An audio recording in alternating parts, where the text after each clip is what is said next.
روزی شعر من امشب دو برابر شده است، چون که سرگرم نگاه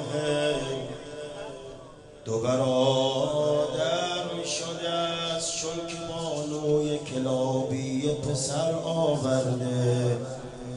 چشم وا کن پدر خاک قمر آورده. هر که از قافله فتوسیان جا مانده، هر که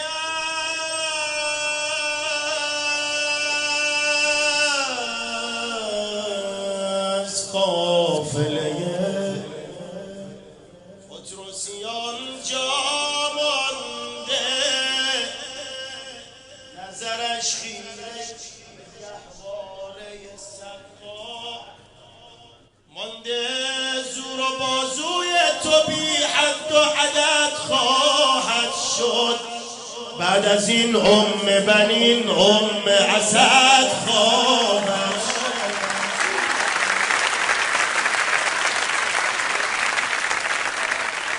با وجود تو زمین.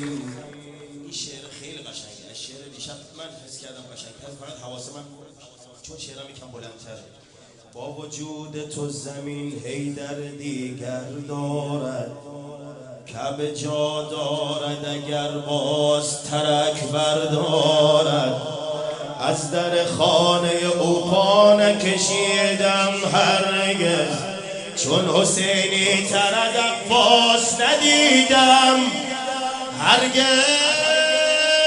ماه ذوالحجه که عباس به حج عازم شد، همه بر کعبه ولی کعبه بر او محرم شد. در طوافش سخن از حق فراتر می گفت، در حقیقت لک لبیک برادر می گفت. این ابوالفضل که از قبل فراتر می رفت، مرتضی بود که بر دوش پیامبر می رفت. مرتضی بود که بر دوش پیامبر می رفت. علی اکبر به ثناگوی او می آید، چقدر من بر کعبه به عمو می آید.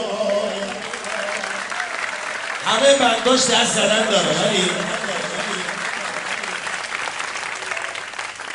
من خود چون همه شعر بلنده لطف کنید دست نزنید، من خودم اشاره میکنم چون خیلی بلنده. تا زودتر تمام کنیم استفاده کنیم از مولا علی اکبر به ثناگوی او می آید، چقدر من بر کعبه به عمو می آید. خطبه می خواند و همه را محو صدای خود کرد، در حقیقت همه را قبله نمای خود کرد. این خانه که حق آمد و ایجادش کرد، مسجدی بود که بابای من آبادش کرد.